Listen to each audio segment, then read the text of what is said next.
ஒரு நாள் காகம் மரத்தில் அமர்ந்து இருந்தது.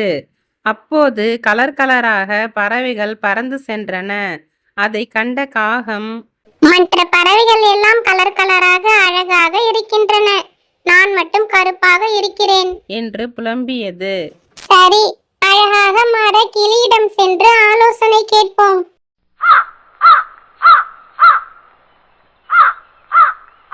கிளி, உன்னை போல் நானும் அழகாக மாற என்ன செய்ய வேண்டும்? நீ என் அழகை மட்டும் பார்க்காதே, அந்த அழகால் எங்களுக்கு எவ்வளவு ஆபத்து வருகிறது தெரியுமா? எங்களை பிடித்து கூண்டில் அடைத்து துன்பப்படுத்துகின்றனர். நானே இப்போதுதான் ஒரு கூண்டில் இருந்து தப்பித்து வந்தேன். ஆனால் உன்னை யாரும் கூண்டில் அடைத்து துன்பப்படுத்துவதே இல்லையே. அதை நினைத்து நீ சந்தோஷப்படு.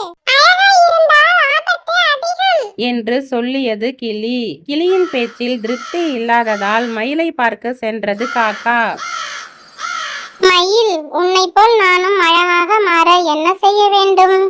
நான் அழகாக இருப்பதால் என்னை யாராவது பிடித்து கூண்டில் அடைத்து விடுவார்களோ என்ற பயத்திலேயே ஒவ்வொரு நாளும் வாழ வேண்டியிருக்கிறது.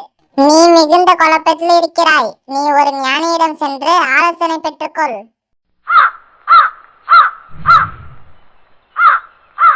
சாமி, நீங்கள் என்னை அழகான பறவையாக மாற்ற வேண்டும்.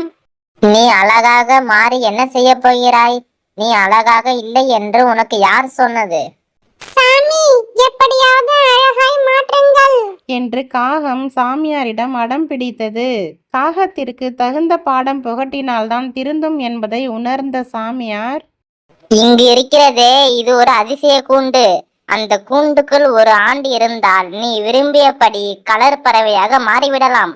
அந்த கூண்டுக்குள் போனால் ஒரு ஆண்டு கழித்து தான் வெளியே வர முடியும். பாதியில் வெளியே வர முடியாது. நீ என்ன சொல்கிறாய்? சாமி அப்படி சொன்னதும் காகம் பயந்து கொண்டு, சாமி, எனக்கு இருக்கிற அழகே போதும், நான் வீட்டிற்கு செல்கிறேன் என்று சாமியாரிடம் கூறிவிட்டு காகம் பறந்து சென்றது. எப்பொழுதும் இல்லாததை நினைத்து வருத்தப்படுவதை விட இருப்பதை வைத்து மகிழ்ச்சியாக வாழ்வதே புத்திசாலித்தனம் என்பதை உணர்ந்த காக்கா மகிழ்ச்சியாக வாழத் தொடங்கியது.